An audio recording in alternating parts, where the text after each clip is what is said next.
they selling it for? I mean, Student Rick, No, I'm right? kidding. What else are they? Dave Yeah, Mirra Student Rick was a BMX? super underappreciated band. I Uh, love Student would have Rick. gone unnoticed. Oh, so good. I have so much to say about Aggressive Inline because what it did for 2002, I feel like might have inspired Underground. Let me real quick verify that. I was about to I wanted to say that same thing.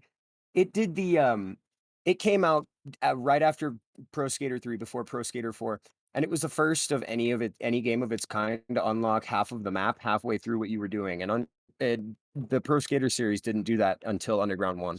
Yeah, Underground 1 was a year later. Yep. Dude, I don't know, man. It's just like Aggressive Inline has this. I just did a discussion about this on TikTok. Perception of progress is this like really important thing that writers need to know when developing a video game, and specifically Got more writers knives on the usually. floor. Um, and Aggressive Inline, it constantly updates you and lets you know, hey, you finished this. Hey, this objective is complete, and then it gives you cool cutscenes and funny dialogue to indicate, hey, this side of the map is now open. You know what I mean? Yeah. Aggressive Inline really is an action sport game first in almost every regard, and it loves to pick at its punk roots as well as its comedy roots, and I really enjoy that. Kinda like the roots of inline skating, Acclaim hired a team that wanted to make the game to make the game. Yeah, I Uh, agree. And all the inline skaters I know are these jolly, very fun, eccentric people that I like are just out here to be like have fun. Like this is just their sport. like the ultimate freedom, except for, the boots heavily strapped to your feet with wheels on them. I never. I don't know if it was like this where you live, but where I live, there is like this big segregation. Like if you were a BMXer, you were a BMXer first. If you were a skateboarder, you were a skateboarder first. But, like, if you look at stuff like the X Games and Nitro Circus now, it's all classified under the same roof. They don't guys like Clay Kreiner, do a multitude of different sports, and it's more entertaining to watch, right? Because it brings fresh perspective. That's why I said I was a fan of Shaun White because, like, he's got this, uh, way about him, you know what I mean? This snowboarder way about him. Yeah, yeah, I can respect that. And I also look at something like inline skating, and I can't help but like compare it to something like skiing. I know a lot of people think skiing is dweeby, but I think skiing's dope. No, Skiing is super dope.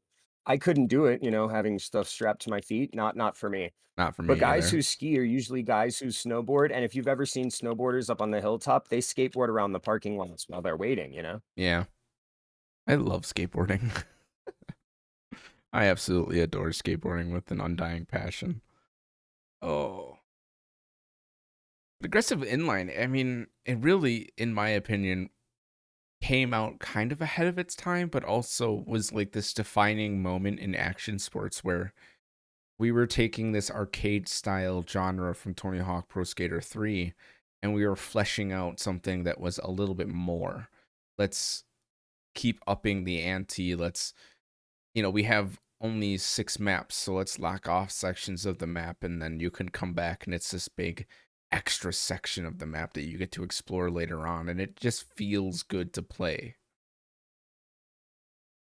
And I kinda like that that's where they took it because Tony Hawk's Underground benefited hugely from them taking that idea and using it to convey the idea of what would be like an early open world. Oh yeah, I agree.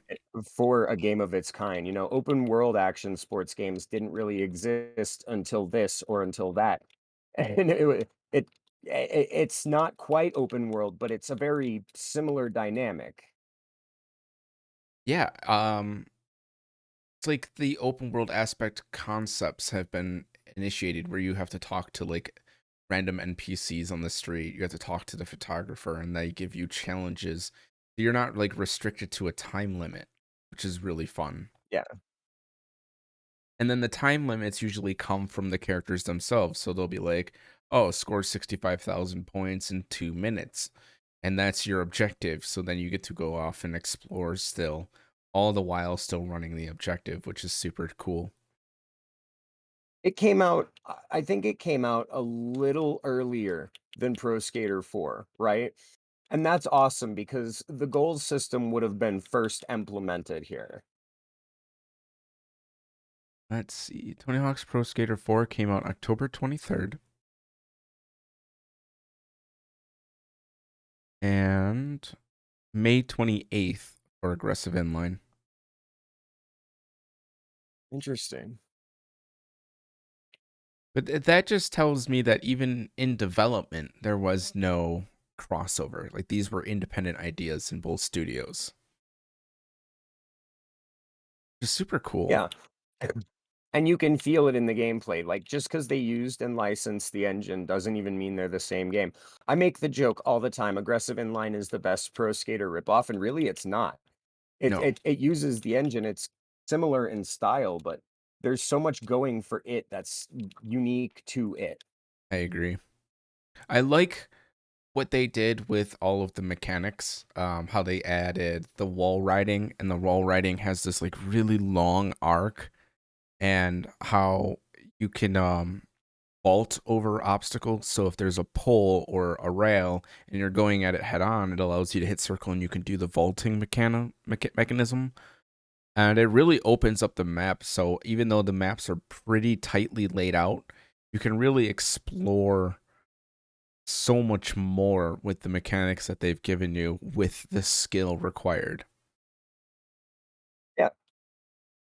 I have to give credit to some of this game's more in-depth mechanics, like being one of the first games of its kind like this to turn with the left and right bumpers. Oh, Uh yeah. Plays to its favor, right? Because if this were more like Pro Skater and you turned every fucking time you spun the joystick around, it just wouldn't feel the same. Like reverting in a way. Well, when you play Tony Hawk's Pro Skater, the direction you spin is the direction the joystick is tilted no matter what, right? Oh, I got you. Okay. I thought you were Yeah, talking about the hold down and that's R1 not for like tight it here. turns. No, Okay. it's a lot more technical here. Yeah, it is. And it really opens you up to um like I was playing and I was having a hard time because there are a lot of inputs to play aggressive inline. I would say aggressive inline has one of, if not the most inputs for an action sports of this kind.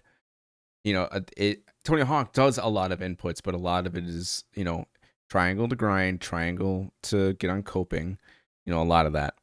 But aggressive inline has you doing rotations into fakie in order to do completely different tricks. If you want to do a backflip, it's down, down, square.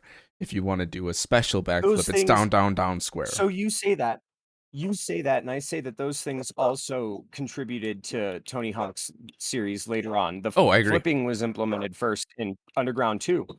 Yeah. But it wasn't, I guess what I'm trying to say, it wasn't that time period. It was later on when Tony Hawk implemented it. So, in the sense of what I'm saying, aggressive inline innovated on a standard so early. Oh, yeah. You have to when you make a game like this, otherwise nobody knows what it is. I mentioned it in a group chat with the private skate park that I go to, and like four of the rollerbladers were like, "Holy shit, you know that game?" And I was like, "Bro, of course."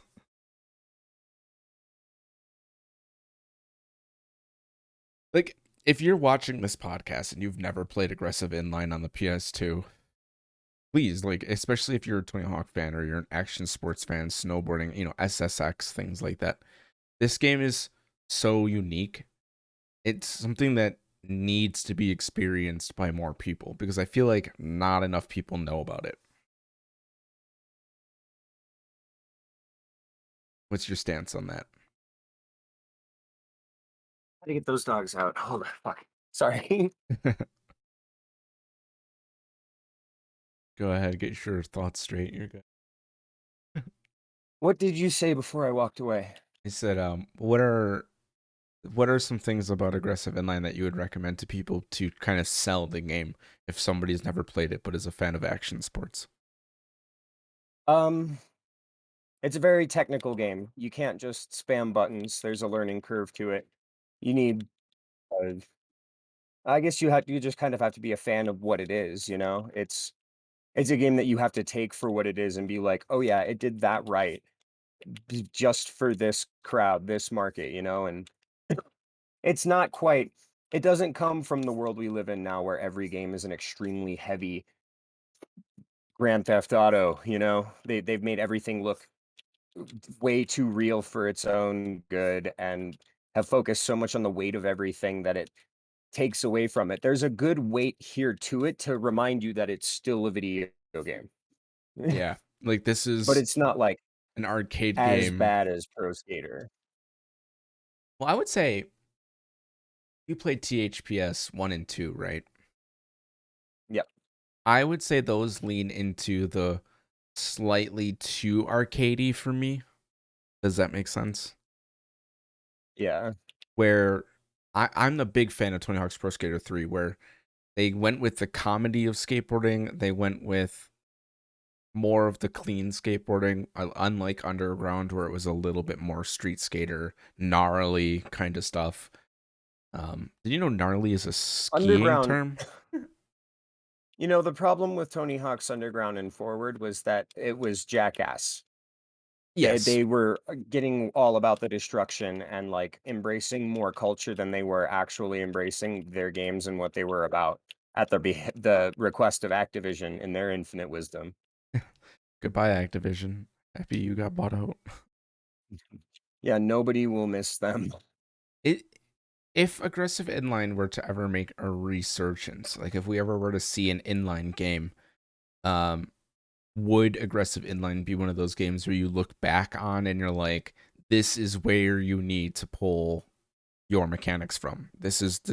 Ye This is iconic, right? yes, yes, but also, like, I'm open to the idea of change in this department. There are so many other ways that you could do this right, Yeah. right? Yeah, I agree. But you had said something and it triggered something in my head that I just really wanted to bring up. You said the weight of the game, but also how you have to be very specific on your inputs. Like if you want to do a trick, you need that animation to play out. Because if that animation Yeah. does not complete, you fall. There is Yeah, and there's not a lot of interruption tech here like there is in Pro Skater. I play a lot of Thug Pro, and that's all interruption tech with the skateboard. You're interrupting every trick you do 100% of the time. yeah. I don't even know if there is any interruption tech in aggressive inline. I personally didn't find any. Um, which made some of the challenges struggle. I'm sure if somebody decided to put in, 30 hours instead of 4 hours like I did, they could probably find some interruption tech. Right now, as somebody who plays a bunch of Pro Skater, I'm having a really hard time finding any interruption tech at all. It's it Yeah, it just it's so clean and so polished. They knew what they were doing with their mechanics here. Everything does exactly what it's meant to do. it feels really good. I mean, I can gush about this game because even as a kid, you had the music, you had the level design, you had the comedy. It just knew what it was out of the box. Like you pop it into your Xbox. I had it on Xbox, and you got what they built, and it wasn't buggy. It didn't have frame drops. It was clean. It was a fresh idea. And it worked better. I played it on the GameCube. I also played Tony Hawk's Underground on the GameCube. It ran and played better on the GameCube than any of the Tony Hawk series did. Really interesting. Yep. I was actually trying to get my Xbox hooked up to play Jet Set Radio Future and Aggressive Inline, and sadly, I couldn't capture my output. Big sad. That's sad. Big sad. I was really hoping for some OG, load up Trapped and things like that onto the hard drive. Because if anybody remembers on the original Xbox, you can dump CDs to your Xbox and play music while you were playing your games. And it used to be Eminem and Trapped, Puddle of Mud, and Third Eye Blind for me. Those are the 3 CDs, 4 CDs I had. Wow, you were a '90s punk rock music I kid. was. I was. You were. 100%. 100%. Blink 182, Student Rick, all those guys. Yellow Card. You remember Yellow Card? Yeah. You know, I didn't even know that was a hockey reference until I was an adult.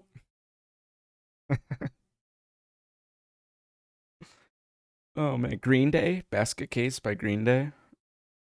Oh my god. Yeah, that's some good shit You right were there. an emo kid.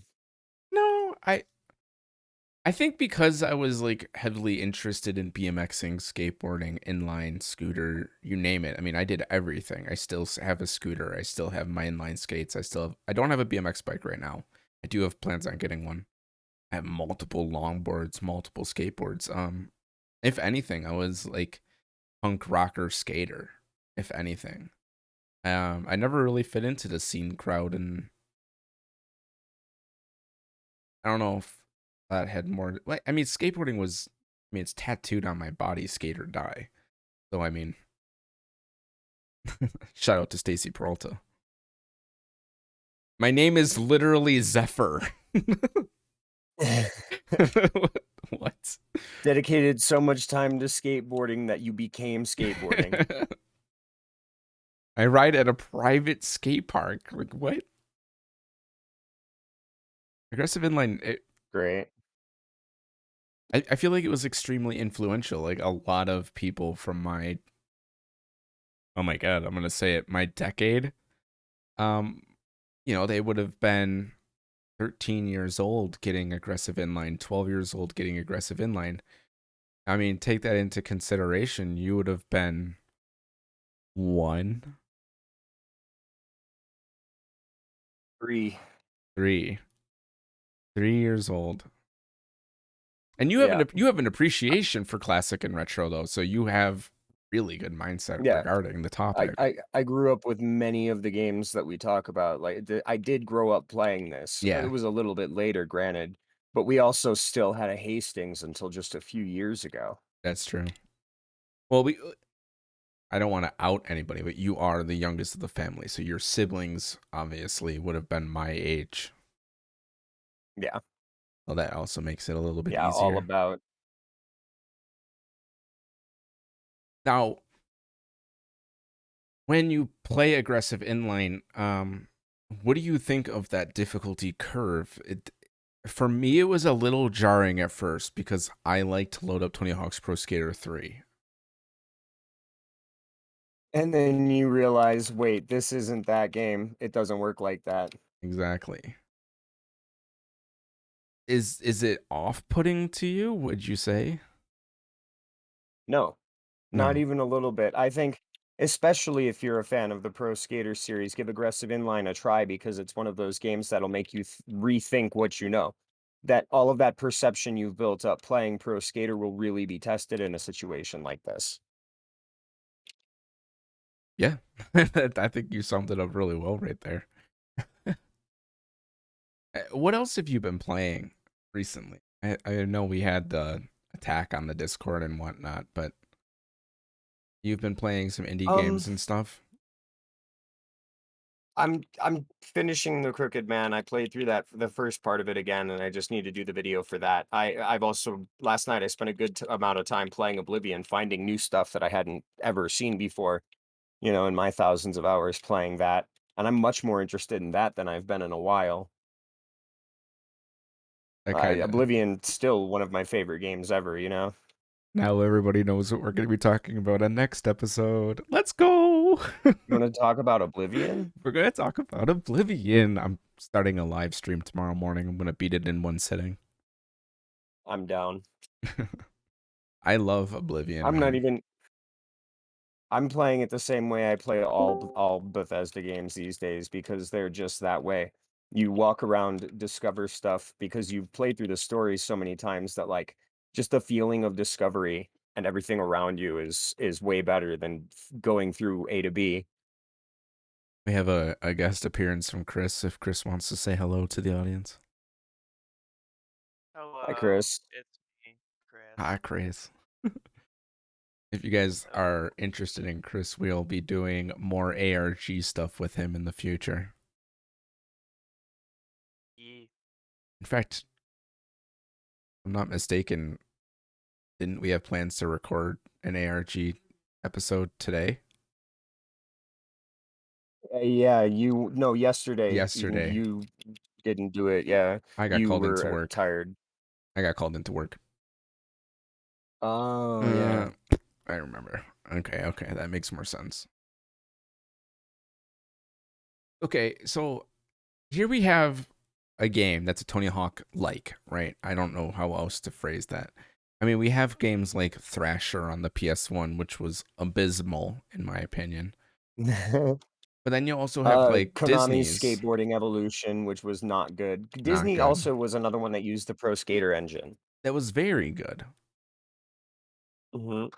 Like I have very fond memories of like I don't want to out people again, but when I would go over to my cousin's house, they weren't allowed to have games like that, so they had the Tony Hawk variant Disney thing. And I remember it translated extremely easy for me to just enjoy something that was Tony Hawk, but not. However, Dave You Mirra's know, BMX, I had trouble with. I was about to say Dave Mirra BMX was one of those games that was like product of its time, but also missed opportunity because it just didn't quite land the way they had hoped it would. I agree. I agree completely. I feel like there's Mm. this empty spot in society right now for an action sports BMX game that isn't You pipe. want to talk about total garbage? But to bring mention one good surfing game, you won't. Kelly Slater's Pro Surfer, one of the worst video games ever made, Oh no. ever. Um, there's gotta be a good indie surfing game somewhere. What was the wakeboarding game from that same generation? Do you remember that? Yeah, it wasn't all that great. Um, I like to wakeboard. I obviously I live on a lake. Wakeboarding Unleashed, that's what it was. So I always pretty much enjoyed the Wakeboarding Unleashed game. It wasn't phenomenal, but Sean Murray's game was not awful. no. Um, the Shaun White video games, pretty bad. Yeah, they're pretty mediocre. I never really found them all that Snowboarding. impressive. Snowboarding has always had it done right, and that Shaun White's video games were kind of a bad example of what good snowboarding games are. Because you've had stuff like 1080 snowboarding, SSX, steep, uh, Snow. cool borders Cool for a little while Borders, until yeah. they hit like four. I like SSX quite a bit. I always felt like SSX was like the definitive snowboarding game from my childhood. SSX on tour lets you play as Mario, and You can ride a SNES controller. Or no, it was a NES controller. yeah, Sorry, it was a NES controller. yeah, SSX, get it's great. tricky. It's a good video game. I'll never forget SSX tricky. Oh man. What I always These enjoyed. days, Go ahead. I was gonna say these days, I think my favorite action sports game that's not anything in the norm is Descenders. There's just a style to it and about it that is unique to it. I love that game. It's Ju- really good. It's it's so good. If you haven't played Descenders and you're into BMX / off-roading, Descenders is like right up your alley. Have you seen Riders Republic yet? The MMO that is supposed to be like the replacement for all these games. No. Well, I played in the alpha for it. It's Ubisoft made, if I'm not mistaken. So take that with a grain of salt. But it's actually pretty good. There's quite a lot to it that is pretty fun.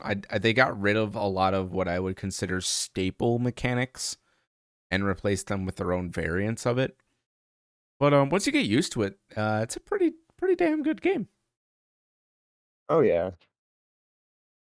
The servers are That's a trash. problem with a lot of games. Like that's a problem with a lot of games, right? Is their learning curve is usually something that like you have to be willing to put the time in to learn, otherwise it'll just be a bad game to you.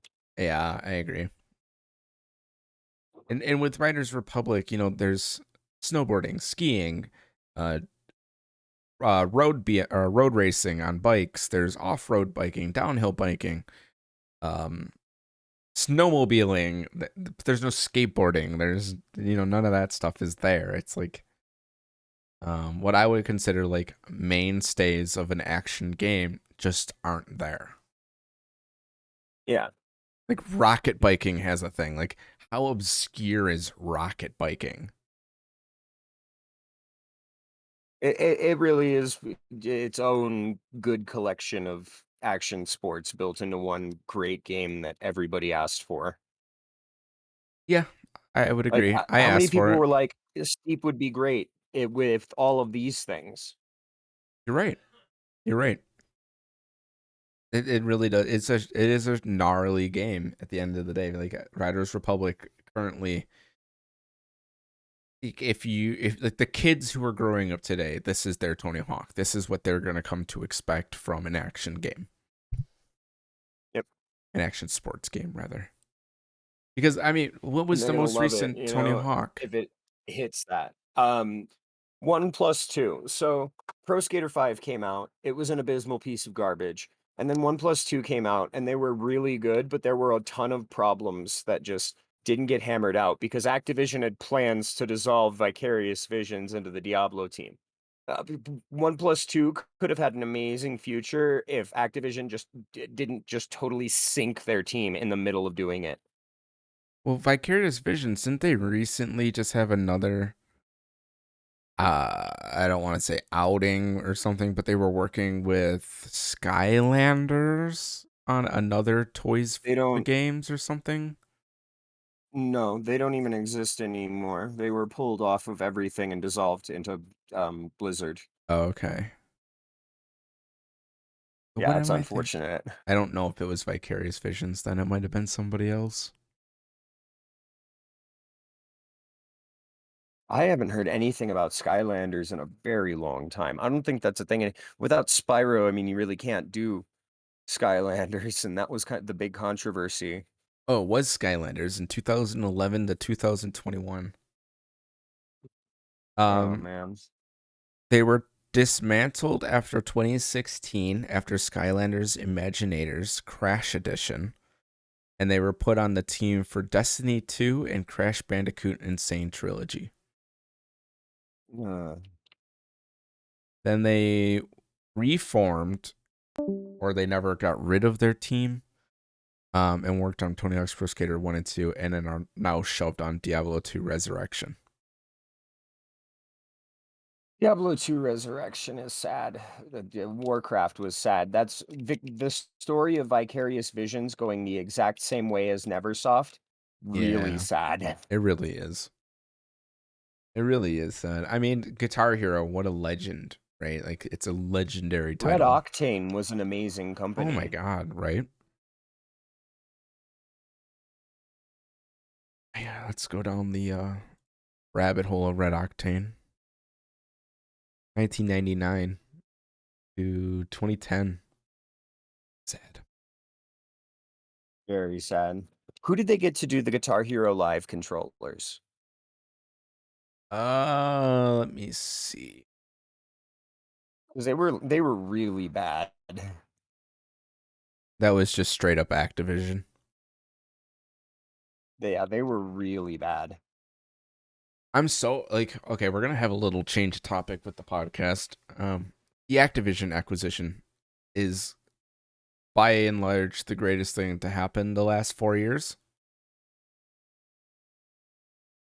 I think perception has been what the problem with the conversation is, Go ahead, honestly. go ahead. I'd love to see your side. uh Many people are looking at it like Microsoft walking around buying out companies, any company they see fit, anytime any company gets into a bad pickle. And the way I'm looking at it is Activision has just had some of the worst PR since Fallout 76's release. the reason Microsoft is acquiring these companies isn't because they're on a buying rampage. It's because these companies are literally about to fall apart, and there's no way a company like Ubisoft could afford to keep them alive. Ubisoft is currently falling apart as well. Yeah, They just had another QA strike. More and more people are just leaving. And I want to add that's to what bad. yeah, I want to add to what you said too. Um, Another thing people seem to be completely ignoring in this monopoly argument is there are Activision employees outing the company on Twitter constantly for sexual harassment, abuse, wage enslavement, crunch timing, forcing people to sleep in their offices. It's gotten to a point It's where bad. janitors, janitors at Activision are speaking out about abuse in the workplace. Like, all they have to do is clean up. I've been a janitor. I know it's not that simple, but let's just simplify things for the sake of it. Um, that's not good. The staff that has literally nothing to do with your department should not be harassing your department. No. That and it's really fucked up that Activision doesn't even stop, look at their human resources department and go, "Guys, we might have a problem." They just almost didn't acknowledge it until it was way too late for everything. Despite all of the complaints over this goes decades back. That's where the ultimate controversy came from. It's not like this is something that popped up over the last couple years or even overnight or something. It's decades in the making for Activision here. And this was spurred on, if I remember correctly, going back to like the PS2 generation where um what was it? They lost a bunch of their IPs or something like that, or they deleted a bunch of their source data or something, so they hired on a bunch of people, and it was like Yeah. a total shit show. Like I commonly ask people, name a good Activision game. I'll wait. Um, I can't think of many really good Activision games. You know, there's some of the Nickelodeon titles with THQ, but that was THQ. If you Google a good Activision game, do you know what comes up in the list? Call of Duty. Call of Duty, yes, but even better, 1982's Pitfall. Wow. I would love to see something Pitfall done modern, right? If you could find some way to do it that what didn't like turn it into a story-driven mess. If you could make a good modern arcadey Pitfall based game, a platformer for the Activision modern era, right? That would be a good way to go. I say Xbox disassembles Activision and we just wipe the slate clean of that name. We keep all the employees, but we just wipe the name Activision completely. Let Treyarch make their own decisions and zombies game, and let them be the amazing Easter egg designers they've always been. Stop calling every single shooter a Call of Duty title when it's clearly not. Why couldn't Modern Warfare just be called Modern Warfare? Why did it need the call sign Call of Duty? Like, really? It couldn't have just been Vanguard. It couldn't have just been World at War. Really? Warzone couldn't have just been Warzone. It's a real frustrating conundrum that we are currently facing that people just don't want to talk about. I mean, we can talk about like Deadpool from 2013, but even then, like if you go through lists of the best Activision games, it's like Prototype 2, Doom 3. Games that they don't have any involvement with anymore. Right. Rome Total Yeah, a War. game like Prototype could have been awesome, you know, as a longer series. It was a good anthology as things were shaping up, and they didn't do anything with it. Wake. Not Activision anymore, if I'm not mistaken. No, yeah. And it's awesome, right? They're picking up a bunch of people who have worked on titles that they already own. They're expanding the teams they already have to get the most expertise out of every piece of the series. They're really trying to refine all of them. They there's a deep love for Bethesda among Microsoft, I think. Oh, absolutely. We're gonna get really I'm not weird. sure why. We're gonna get really weird Bethesda titles that were completely lost to time, revisioned. Like, this is gonna get memed on, but I would like to see Brink brought back and made good. The Yeah, fun, because it was a great idea, it just had shit execution. exactly, exactly. And I'm a big fan of Destiny, so having Destiny back in the hands of Microsoft, Bungie, obviously, we're talking about multiple companies, but I feel like if anybody is going to be able to handle that game, it's going to be Microsoft. They're going to allot it the right team. They're going to get rid of the toxicity in that studio. It We might, needed a Microsoft. It came at a time when we needed a Microsoft the most to fix video games in certain areas. Certain franchises that would have died otherwise.